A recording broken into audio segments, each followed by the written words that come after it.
dia, boa tarde, boa noite. Aqui é o professor Caio. A gente começa agora a segunda parte da videoaula de Era Napoleônica. Na aula passada a gente falou sobre como Napoleão nasceu, onde ele nasceu, como ele se integra na sociedade francesa, como ele entra para as Forças Armadas, o papel de destaque que ele vai ter,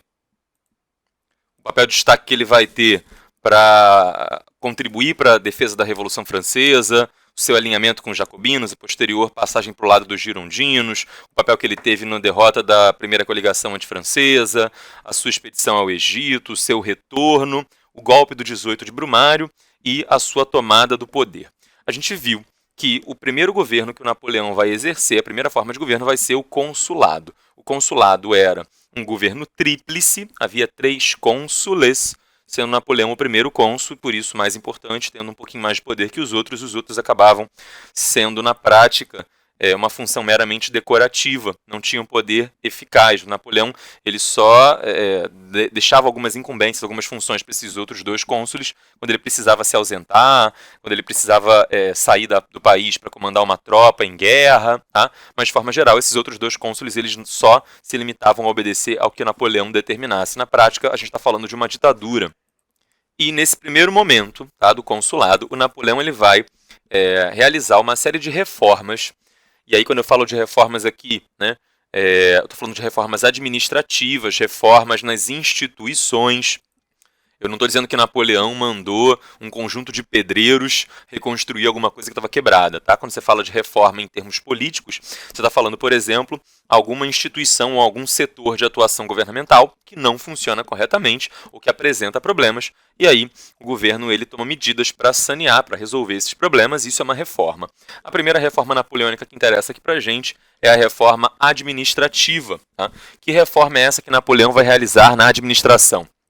Ele vai nomear funcionários de sua confiança para a administração pública, provocando centralização. Como assim? Cargos chaves, né, fiscais que cobravam impostos, ou funcionários que fiscalizavam o cumprimento das leis, ou juízes, enfim, vários cargos, né, da administração que serviam para aplicar e manter o funcionamento regular das funções estatais, passam a ser nomeados por Napoleão, com a intenção de que ele colocasse nesses cargos indivíduos da sua confiança, né, indivíduos que ele pudesse melhor controlar. E isso dava a ele um poder e uma autoridade muito grandes. Não interessa se Napoleão não podia estar presente pessoalmente numa cidadezinha do interior. O prefeito daquela cidadezinha do interior era um sujeito da confiança de Napoleão e executaria medidas no comando daquela cidade que seriam as medidas que o próprio Napoleão em pessoa executaria se ali estivesse. Então, embora Napoleão não pudesse estar presente pessoalmente em todos os cantos do país, a sua vontade estava sendo cumprida e aplicada em todos os cantos do país. Já em termos econômicos, a gente sabe que durante a Revolução Francesa, a economia francesa se desorganizou, se desestabilizou. A gente teve, por exemplo, a lei do máximo, que era para tentar conter a inflação, o crescimento dos preços dos produtos básicos da alimentação básica para a sociedade. Com isso, a gente já descobre, portanto, que havia inflação na França, que os preços estavam aumentando de forma descontrolada, o que provocava um crescimento do custo de vida, uma instabilidade monetária, tá? E normalmente isso se devia ao fato de que o governo mandava fazer dinheiro. É uma simples questão de lei da oferta e da demanda. Qualquer coisa que haja em grande quantidade, que exista em abundância, valerá menos. Você pode pensar, se for confortável para você entender isso melhor, em figurinhas, em álbuns de figurinhas. Sempre há alguma figurinha do álbum que é muito difícil de conseguir. E sempre há alguma figurinha do álbum que todo mundo tem em grande quantidade. A empresa que imprime, que manda fabricar e vender o álbum, ela nega que haja esse tipo de coisa. Ela diz que todas as figurinhas são fabricadas em igual quantidade, que é tudo na sorte, aleatório. Mas a gente sabe que na prática sempre tem algumas figurinhas que são muito mais difíceis de conseguir. O que acontece se você precisar trocar alguma dessas figurinhas difíceis de conseguir? Suponha que um colega seu, ele pegou 2 dessa, tá, e ele tem a suficiente para colar no álbum dele e ainda tem uma excedente. Se você quiser trocar com ele, certamente ele não aceitará a troca de uma figurinha que é muito difícil de conseguir por uma que todo mundo já tem. Tá? Ele vai no mínimo pedir 2 ou 3 ou 4 ou várias figurinhas para equilibrar, já que o que ele tem é difícil de conseguir. Tudo que é difícil de conseguir, tudo que existe em pequena quantidade, acaba valendo muito. Se você, por exemplo, vai ao shopping e compra uma garrafinha d'água, você vai pagar provavelmente uns R$ 5 numa garrafinha de água mineral. No entanto, se você estiver no deserto do Saara e quiser comprar uma garrafinha de água mineral e alguém tiver uma garrafinha de água mineral e estiver disposto a te vender, pode esperar que essa pessoa vai te cobrar muito mais do que R$ 5. Por quê? Porque no shopping a garrafinha de água é muito abundante, tem um monte. Toda lanchonete, todo restaurante tem uma garrafinha de água mineral. No deserto do Saara ninguém tem.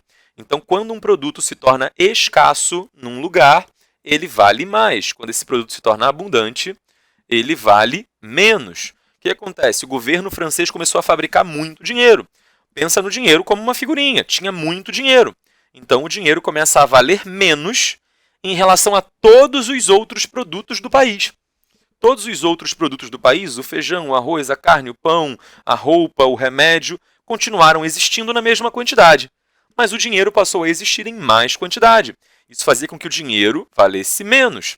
Quem tinha a figurinha dinheiro tinha que dar várias para conseguir obter uma figurinha chamada pão, para conseguir obter a figurinha carne, para obter a figurinha remédio.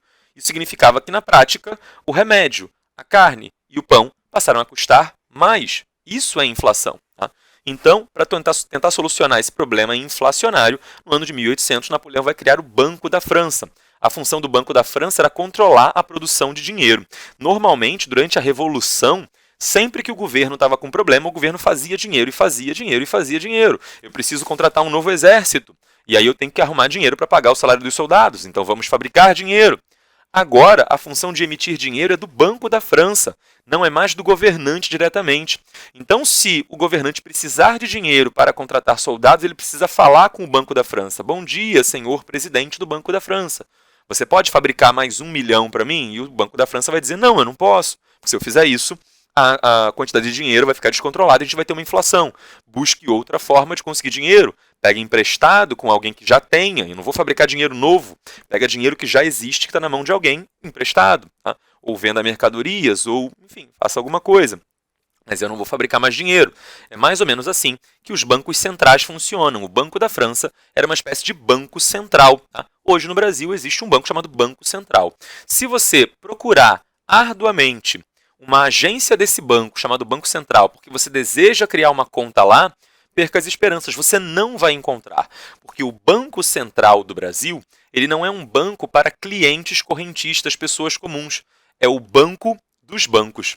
O Banco Central é o banco onde os outros bancos, Bradesco, Banco do Brasil, Caixa Econômica, Santander, Itaú, vão, caso eles tenham algum problema. Tá? É o Banco Central quem fabrica o dinheiro do Brasil. Ele não tem agências com correntistas, nada disso. Tá? A função do Banco da França era ser um banco central, era ser um banco dos outros bancos, era ser um banco que mantinha a estabilidade econômica e defendia o equilíbrio do valor da moeda. Tá? Além disso, Napoleão adotou tarifas protecionistas e estimulou a produção e o consumo interno. O que isso quer dizer? Ele começou a cobrar um imposto mais alto para produtos que fossem importados. Cobrar um imposto mais alto era duplamente vantajoso porque permitia obter dinheiro. Caso alguém quisesse comprar um produto importado, uma parte do valor disso ia ser imposto que iria para o governo. Tá? E, por outro lado, com o preço do produto estrangeiro ficando mais caro, isso servia de estímulo para que alguém quisesse abrir uma empresa na França. Por quê? Se o produto estrangeiro está chegando por 5 e eu só consigo produzir a mercadoria por 6, eu sei que eu não vou conseguir vender nenhuma, porque eu estou vendendo cada unidade por 6 unidades monetárias, R$ 6, enquanto o produto importado está chegando a 5. No entanto, se o governo começou a cobrar uma tarifa de importação, uma tarifa protecionista, significa que esse produto importado ele vai custar 5 e mais 5 de imposto. Preço final, 10. E eu que estou aqui dentro do país produzindo por 6, agora eu consigo vender a minha mercadoria, porque a estrangeira chega com o preço final de R$ 10, 10 unidades monetárias. E a minha vale 6. Então, se antes todo mundo comprava a importada porque ela custava só 5, agora passarão a comprar o meu, porque custa 6 e, comparativamente, o produto importado ficou mais caro. Isso vai estimular consumo interno e produção interna. Tá? Isso era uma forma de fortalecer a economia francesa e permitir que a crise econômica que atrapalhou muito a década anterior desaparecesse. Além disso, Napoleão vai fazer um investimento grande na reorganização do ensino, na educação. Vão ser criados nesse momento os chamados liceus. Os liceus eram uma espécie de ensino médio. Tá? A função desses liceus era ser uma educação controlada pelo Estado. A educação aqui não tem a intenção, durante o período napoleônico, de ser uma ferramenta de emancipação do indivíduo. A educação aqui não servia para que o indivíduo aprendesse coisas que lhe permitissem criticar o governo, tá? Entender que o que o governo vinha fazendo em determinados setores era errado. A função da educação, que passa a ser rigidamente controlada pelo Estado, é justamente criar cidadãos obedientes, controlar o povo. Tá? Um exemplo disso, por exemplo, é quando você tem nessas escolas a obrigatoriedade de que as pessoas cantem o hino nacional francês antes da aula começar. Isso era uma forma de lentamente fazer uma doutrinação e uma lavagem cerebral, ideológica, para que os indivíduos todos se sentissem cada vez mais apegados e amando o país, a pátria.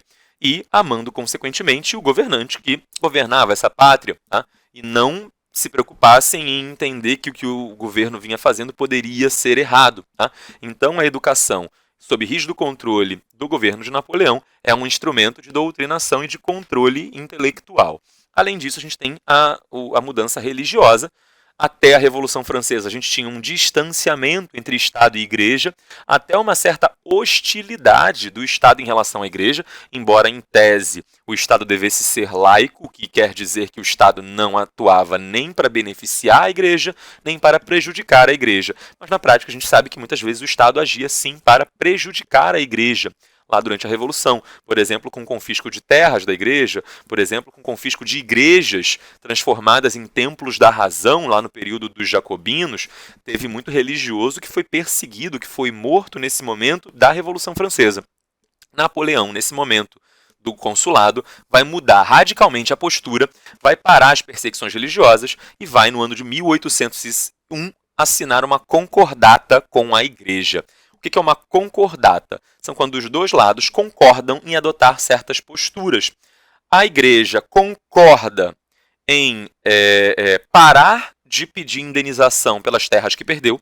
A igreja aceita que perdeu aquelas terras e fala, tudo bem, perdi, pode ficar governo francês. E aí o governo francês não precisa pagar nenhum tipo de indenização. Por outro lado, tá, o governo francês também assumia uma postura de reconhecer o catolicismo como religião da maioria dos franceses. Isso ainda não é um rompimento com o princípio do Estado laico, porque o que Napoleão vai dizer é, olha, o Estado francês não é católico, o povo francês é. Isso já foi considerado pelo Papa da época o suficiente para que a Igreja Católica passasse a ter uma postura mais amigável em relação a Napoleão e em relação ao governo da França. Além disso, Napoleão assumiu o direito de nomear os bispos. Ele poderia nomear os bispos das dioceses, né? O bispo dessa região aqui vai ser o fulano, que é um padre de quem eu gosto e que concorda com o meu pensamento, que segue o que eu mando. Isso dava a Napoleão um certo controle sobre o clero católico, sobre a hierarquia da igreja. Só que o Papa ele deveria confirmar depois essas nomeações. Então, Napoleão nomeia e o Papa posteriormente confirma. Em troca, Napoleão pagará todos os custos do clero. Tá? O, entre aspas, salário, o valor lá que o clero recebe todo mês, porque no final das contas o padre ele não pode trabalhar em outras funções, a função dele é ser padre, tá? E o padre mesmo assim precisa ter comida na mesa, precisa comprar remédio, comprar roupa, então o padre precisa de dinheiro vindo de algum lugar. Tá? Então o clero passa a ser sustentado pelo governo francês, né? Então a França meio que paga a conta e, em compensação, pode escolher a música, pode nomear os bispos, o que dava a Napoleão um certo controle sobre a religião e sobre a igreja na França. Por último, em termos de mudanças jurídicas criadas por Napoleão, a gente vai ter a elaboração de um código penal e de um código civil. Tá? O que é a importância, qual é a importância aí do código penal e do código civil? Esse momento da história é conhecido na história do direito como Era das Codificações. Tá? Ou seja, é um momento em que a crença é que a lei deveria ser clara, cristalina, de fácil interpretação e compreensão por todos. Isso era um requisito necessário para o exercício da cidadania. Era necessário que o cidadão, que o indivíduo, fosse capaz de entender as leis do seu país sem um monte de termos difíceis, de palavras complicadas que atrapalham a coisa. Além disso, dentro de um certo assunto, era muito comum que você tivesse 30, 50, 100 leis diferentes, publicadas em épocas diferentes, e era muito difícil para a população conhecer todas essas leis. Cada uma dessas leis tratava de um aspecto do assunto, tá? Tratava de uma parte do assunto. Agora, na era das codificações, a função do governo é reunir todas as leis sobre um dado assunto e colocar numa lei só, num documento só, que vai ser um código. Tá? A função desse código era tratar todos os aspectos daquele assunto. A função do Código Penal era tratar todos os aspectos da lei penal. Tá? A função do Código Civil era tratar todos os aspectos da lei civil. O que é a lei penal? O que é o Código Penal? É a parte da legislação que fala sobre os crimes que o indivíduo pode cometer. A Constituição, ela traz regras políticas, ela é o manual de instruções do Estado, já falei isso mais de uma vez em aula.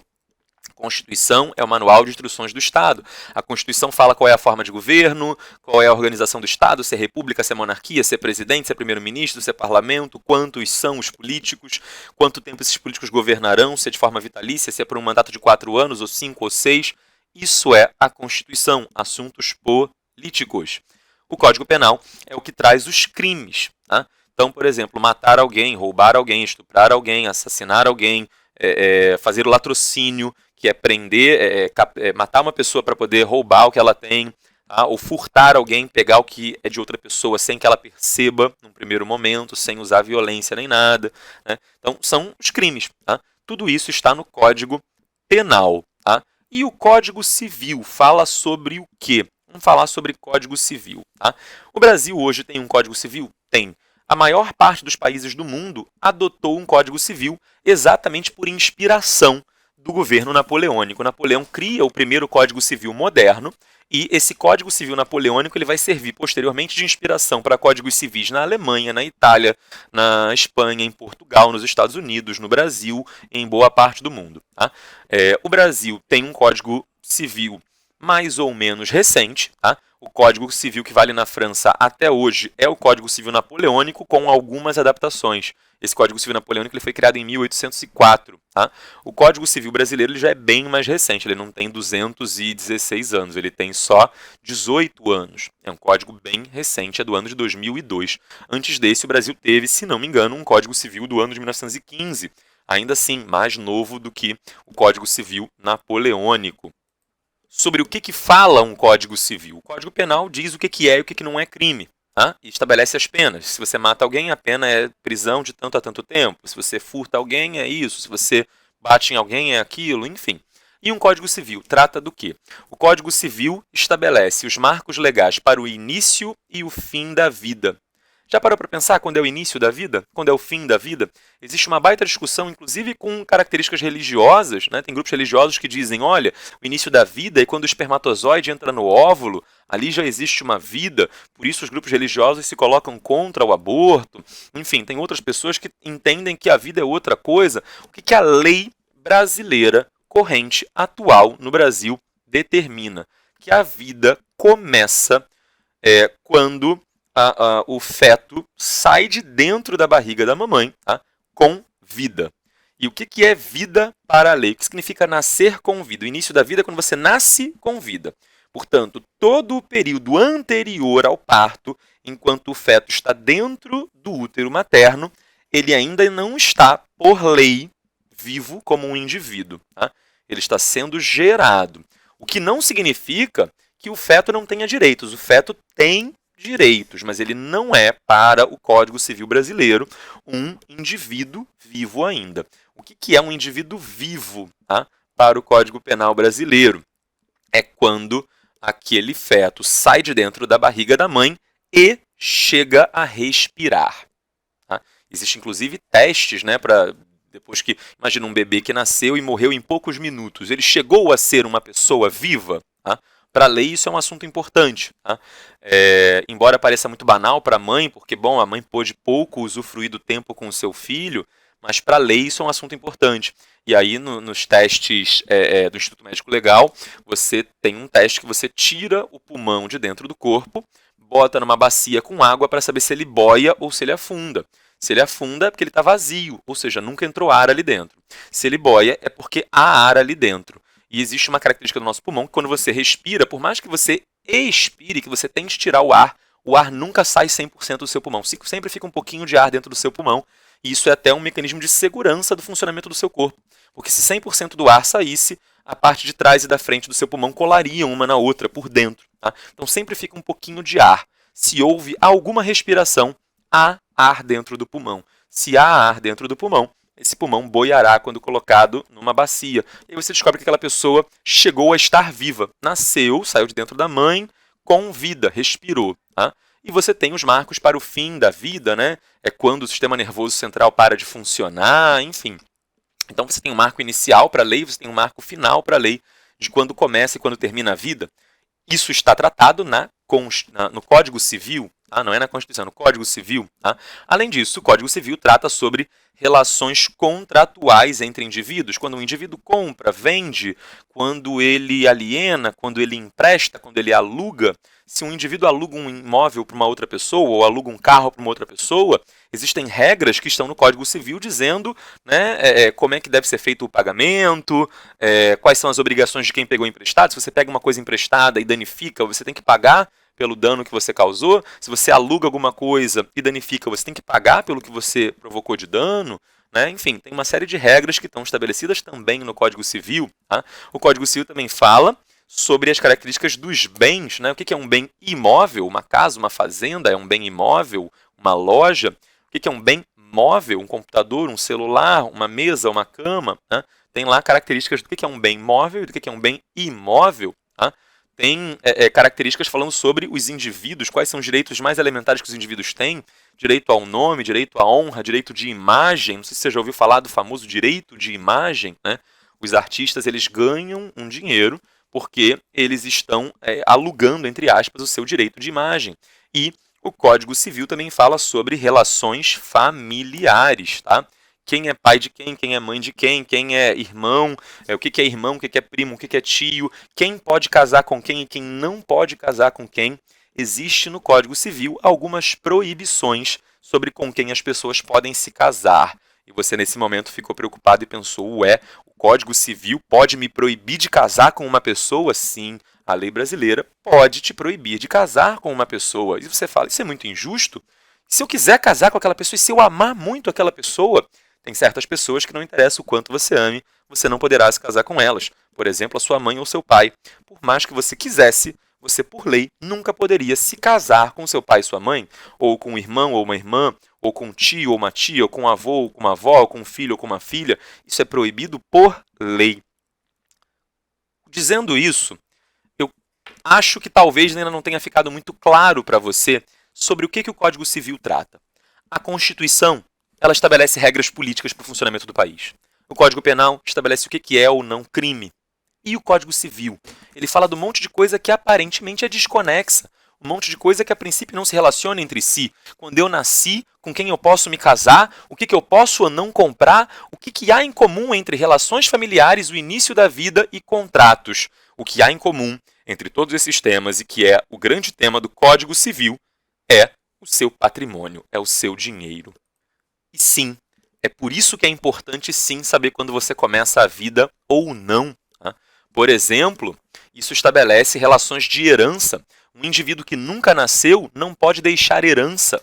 Tá? Um indivíduo que nunca nasceu não tem como deixar bens para ninguém. Tá? Isso afeta, por exemplo, a divisão dos bens. Né? Imagina uma situação familiar no qual o pai morre, tá? E ele tem um filho. Tá? Ele não é casado. Esse cara não é casado, ele não tem uma esposa. Ele teve um relacionamento com uma mulher, teve um filho com essa mulher e morre enquanto a mulher estava grávida. Tá? Ele morre enquanto a mulher estava grávida. Essa mulher não é nada dele. Eles saíram uma noite, tiveram uma relação e a mulher engravidou. O cara morreu no dia seguinte. E aí você tem um bebê que, em tese, tem o direito de herdar o patrimônio daquele cara. Aquele cara é milionário, ele tem 100 milhões guardados numa conta bancária. Tá? É fundamental saber se aquele bebê nasceu ou não. Se aquele bebê sai de dentro da barriga da mãe e não respira, portanto, ele não nasceu com vida, ele não recebe os 100 milhões que eram do pai. Os 100 milhões que eram do pai voltam para os avós da criança, voltam para os pais do falecido. Tá? No entanto, se aquela criança respirou por um segundo que seja, uma leve respiradinha, isso é o suficiente para que aquela criança se torne herdeira daqueles 100 milhões. Mas a criança herdou os 100 milhões com uma respiradinha que ela deu e morre. E agora, quem é o herdeiro do bebê? Quem receberá os 100 milhões que foram para as mãos, entre aspas, daquele bebê? A mãe. Percebe a diferença? Se um homem que tem 100 milhões tem um filho, tá? E ele morre antes do filho nascer, se o seu filho não nasce com vida, o dinheiro volta para os pais desse homem, para o pai, para a mãe, para um irmão que ele tenha, tá? Para um primo, um outro parente. No entanto, se aquele homem tem um filho e se aquele bebê nasceu com vida, ainda que ele não sobreviva depois, aquele bebê herda os 100 milhões. E ao herdar os 100 milhões, se o bebê morrer depois de herdar os 100 milhões, né, e um segundo é o tempo que leva para aquele bebê herdar os 100 milhões. Tá? Ainda que a papelada para definir depois para quem vai o dinheiro possa levar muito tempo, um segundo daquele bebê respirando é o suficiente para ele virar o herdeiro dos 100 milhões. E aí o bebê morre logo depois, a mãe se torna a herdeira do bebê e fica com os 100 milhões. No entanto, se o bebê nunca sequer chegou a respirar, a mãe do bebê não tem direito a nenhum centavo. Isso é fundamental de definir e isso está definido no Código Civil. Então, no final das contas, você até pode duvidar. Não, relações familiares, Caio, não são sobre dinheiro e patrimônio, são sobre amor. O amor que o papai tem pela mamãe, ou que o filhinho tem pela irmãzinha, ou que as crianças têm pelos papais e pelos vovós. Para a lei, infelizmente, o amor não tem nenhum papel nisso. A lei, o Código Civil, só tem uma preocupação quando estabelece relações familiares, e não é determinar se as pessoas se amam ou não dentro daquela família, mas sim determinar quem recebe o dinheiro de quem caso alguém morra. É só para isso que serve um Código Civil, tratar de dinheiro. Basicamente é isso. Tá? Os seus direitos, por exemplo, o seu direito à honra, o seu direito à imagem, tem a ver com dinheiro. Se alguém fotografa você numa pose que vira um meme, vende aquela foto e ganha muito dinheiro, tá? Em cima da sua imagem, você tem direito a uma indenização, tá? Porque a sua imagem aqui tem um valor econômico. No final das contas, tudo que o Código Civil trata é o seu patrimônio. A Constituição fala da política, o Código Penal fala dos crimes, o Código Civil fala sobre patrimônio. Quem fica com o dinheiro de quem em determinadas situações. O Código Civil Napoleônico, vamos ler aqui um breve comentário escrito por Georges Lefebvre, um historiador francês, em que ele fala sobre o papel, o impacto e a importância do Código Civil Napoleônico. Como todas as conquistas de Bonaparte, o Código Civil, tá? Ele está falando sobre o Código Civil nesse trecho, tinha um caráter duplo. Por um lado, confirmou o desaparecimento da aristocracia feudal e adotou os princípios sociais de 1789. 1789 é a data da Revolução Francesa. Liberdade do indivíduo, igualdade perante a lei, secularização do Estado, ou seja, Estado laico, liberdade de consciência e liberdade de escolha da profissão. Mas, por outro lado, o Código Civil também confirmou a reação contra realizações democráticas da República. Concebido no interesse da burguesia, o Código preocupava-se principalmente em consagrar e santificar os direitos de propriedade, que considerava um direito natural. No final das contas, por que o Código Civil fala sobre dinheiro? Porque dinheiro era o que mais importava à burguesia. E quem apoiou a chegada de Napoleão ao poder? A burguesia. Então Napoleão cria um Código Civil para defender os interesses econômicos do grupo social que o colocou no poder. No final das contas, grande parte dessas medidas de Napoleão são a representação de Napoleão prestando conta para o grupo que o apoiou e para quem ele deve algum tipo de apoio, para quem ele deve algum tipo de satisfação. O Código Civil reafirmava formalmente as liberdades individuais, embora em algumas situações excepcionais essas liberdades fossem violadas, tá? Confirmava a abolição dos direitos feudais e a igualdade perante a lei, e distribuía as terras dos nobres que haviam fugido da França, lá no Grande Medo, entre os camponeses. Tudo isso é reforçado pelo Código Civil. Mas o Código Civil também dava uma ênfase exagerada nos direitos de propriedade, proibia a realização de greves e a formação de sindicatos, o que criava uma situação muito ruim para os trabalhadores mais pobres. O Código Civil autorizava, ele nada falava, ele não vetava, não proibia a escravidão nas colônias. Lembra lá atrás que os jacobinos desejavam abolir a escravidão nas colônias e os girondinos desejavam manter a escravidão nas colônias. Ora, Napoleão foi apoiado pelos girondinos, por aqueles que desejavam a escravidão nas colônias. Portanto, Napoleão, no Código Civil que cria, não vai tentar proibir essa escravidão. Olha que contraditório. Você, por um lado, né, reafirma formalmente a liberdade, no papel você coloca todo mundo é livre, mas na hora do vamos ver, na prática, os escravos não tinham sua liberdade defendida. É por isso que eu falei lá atrás que a reafirmação da liberdade ela era apenas formal, simbólica, no papel. Na prática, em diversas situações, a liberdade dos indivíduos era simplesmente ignorada. Por último, o Código Civil Napoleônico proibia o divórcio e ampliava o pátrio poder. O que é o pátrio poder? É o poder do pater. Pater, em latim, significa pai, ou seja, é o poder do homem sobre a família. Tá?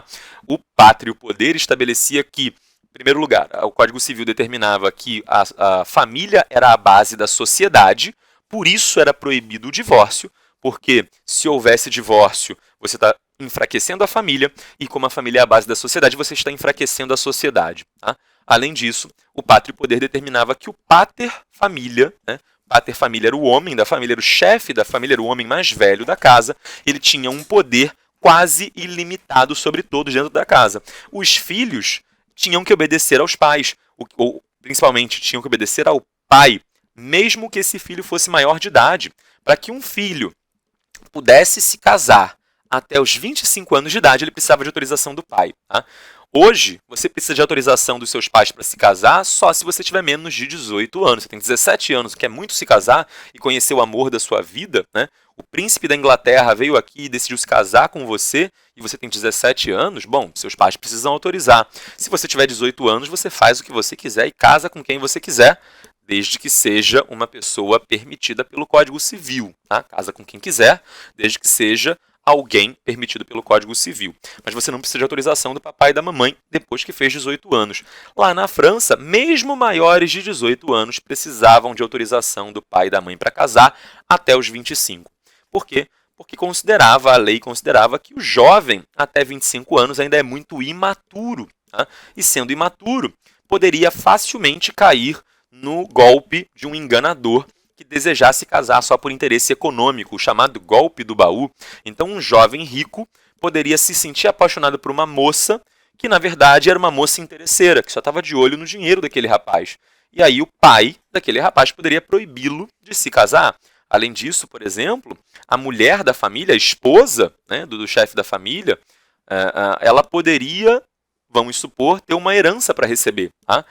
O pai daquela moça, tá, deixou alguns milhões para ela. Aquela moça se casa e o pai dela morre. Ela se torna herdeira do pai, ela ganha os milhões que eram do pai. Quem é que tem o poder de administrar o dinheiro que aquela moça herdou? Ela mesma?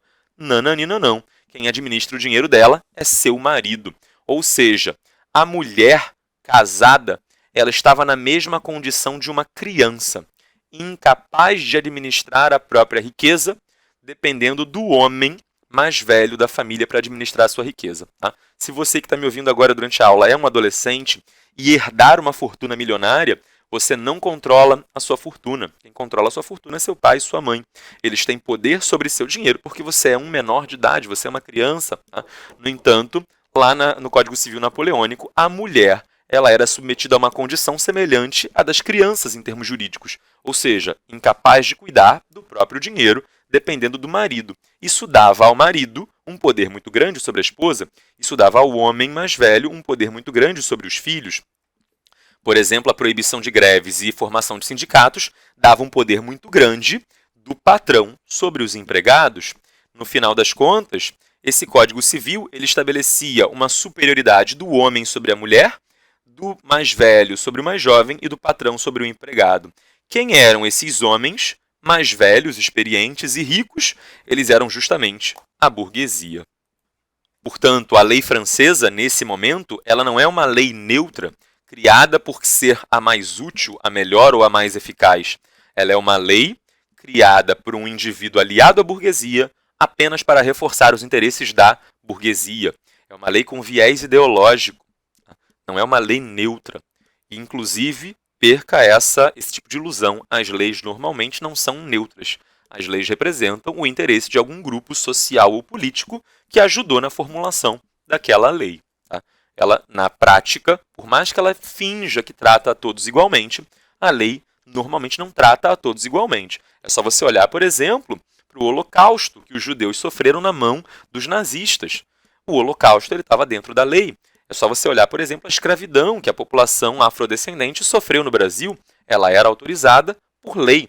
O fato de algo ser legal, estar dentro da lei, não significa que aquela conduta seja moralmente correta. É sempre necessário olhar para essas coisas de um ponto de vista crítico. É necessário que a gente olhe agora para o Código Civil francês de um ponto de vista crítico. Ele não foi criado para ser uma lei neutra e tratar a todos igualmente. Ele dizia no papel que todos eram iguais, mas na prática a mulher não era tratada igual ao homem, o mais jovem não era tratado igual ao mais velho e o patrão e o empregado não era tratado como o patrão. Havia aqui uma nítida desigualdade para favorecer a burguesia. Por isso é que a gente fala que o resultado final da Revolução Francesa e do período napoleônico, que vem imediatamente depois, é o fortalecimento da burguesia. E é por isso que a gente diz que a Revolução Francesa foi uma revolução burguesa e que o período napoleônico foi um período burguês e que antes do período napoleônico e antes da Revolução, a classe social dominante era a nobreza. Após a Revolução e o período napoleônico, a classe social dominante é a burguesa. Vamos fazer uma questão para a gente ver se a gente realmente conseguiu entender tudo isso aí. Questão da PUC Campinas do ano de 2013. Depois que a Revolução acabou, foi a burguesia quem ficou com o poder político na França. Olha o que eu acabei de falar. O privilégio de nascimento. Qual era o privilégio de nascimento? Era o privilégio do nobre. O nobre ele tinha privilégio só porque ele nasceu dentro de um grupo social, dentro de um estamento, dentro do segundo estado. Se você nasceu no segundo estado, ou seja, na nobreza, você já tem um privilégio, independentemente de algo que você tenha feito para merecer esse privilégio. O privilégio do nascimento foi realmente derrubado, mas o privilégio do dinheiro tomou o seu lugar. Quem era a classe que tinha dinheiro na sociedade, que era rica e que vai passar a ter os novos privilégios? A burguesia. Liberdade, igualdade e fraternidade foi uma frase popular, gritada por todos os revolucionários, mas coube principalmente à burguesia desfrutar desses valores. O exame, a análise do Código Napoleônico deixa isso bem claro. O Código tem 2.000 artigos, dos quais apenas 7 artigos tratam sobre o trabalho e 800 artigos tratam sobre a propriedade privada. O Código Civil Napoleônico ele não estava nem aí para os trabalhadores pobres da França. Ele estava, sim, muito preocupado em privilegiar, em favorecer, em defender os interesses dessa elite burguesa rica do país, colocando 800 artigos, ou seja, quase metade de todos os artigos, de 2.000 artigos aí, quase metade era para defender os interesses burgueses. Tá? O estabelecimento do Código Napoleônico, ou Código Civil de 1804, representou na história da França. Vamos analisar frase por frase? Letra A. O que o Código Civil trouxe? O início da última fase da Revolução? Errado, eu não preciso nem ler o resto, porque a Revolução Francesa ela acaba, tecnicamente, antes do período napoleônico. Quando Napoleão entra, é o momento em que a cortina se fecha e que a Revolução Francesa termina. Tá? Eu já sei que está errado só pela primeira parte da frase, mas vamos ver o restante. Tá? Conhecida como terror, errado de novo. O terror não foi a última fase da Revolução. A última fase da Revolução Francesa foi o diretório. O terror foi a penúltima fase. Tá? Uma vez que institucionalizou os poderes ditatoriais exercidos por Napoleão, não, o terror não tem nada a ver com Napoleão, o terror tem a ver com os jacobinos. Toda a letra A está, portanto, errada. Tá? Vou colocar um E de errado aqui no cantinho. Letra B. O Código Civil levou ao letra B, recrutamento forçado de civis pelo exército a fim de construir a hegemonia francesa no continente. Você acabou de ver comigo ali atrás, Código Civil não trata de exército, Código Civil trata de dinheiro, trata de patrimônio, está errado. Tá?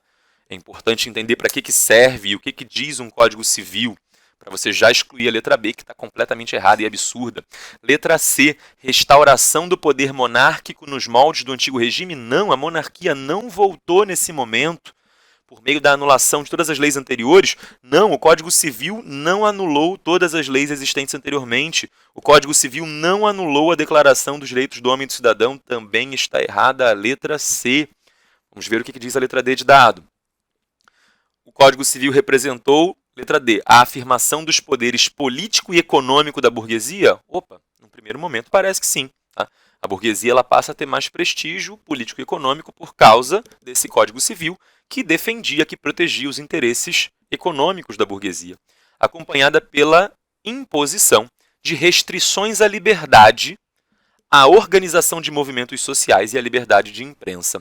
É verdade. Tá? Tudo isso aqui é verdade. A liberdade individual foi restringida? Foi. Ué, mas ela não era formalmente defendida pelo Código Civil? Formalmente. Na prática, essa liberdade individual ela foi restringida. Pense na liberdade individual dos escravos. Um Código Civil que permite a escravidão, ele está defendendo a liberdade individual do escravo? Não. Um Código Civil que diz que a mulher não pode cuidar do dinheiro que é dela, está prestigiando e defendendo a liberdade individual dessa mulher? Também não. Tá? Proibição de organização de movimentos sociais, como sindicatos. Sindicatos são movimentos sociais, foram proibidos. Tá? Ou seja, houve uma restrição. Isso aconteceu? Aconteceu. Tá? E durante o período napoleônico houve uma enorme censura à liberdade de imprensa. Então isso também é verdadeiro. Tá? Então, a princípio, a letra D ela tem um bocado de coisa verdadeira. Vamos ver o que a letra E diz, se a letra E parece verdadeira também ou se ela é absurda. Tá? O Código Civil estabeleceu, letra E, a submissão da igreja ao Estado? Não. Foi a Concordata de 1801. Né? Tecnicamente, a Concordata de 1801 não estabeleceu subordinação de um perante o outro. O Estado continuou sendo laico. Mas, na prática, a gente pode dizer que Napoleão tinha um poder muito grande sobre o clero. Ele podia nomear os bispos, a Igreja Católica abriu mão de requisitar indenização pelas terras perdidas. Então, você pode dizer aqui entre nós, só entre mim e você, para mais ninguém ouvir, você pode dizer que o Estado francês passa a ter uma certa autoridade. Tá?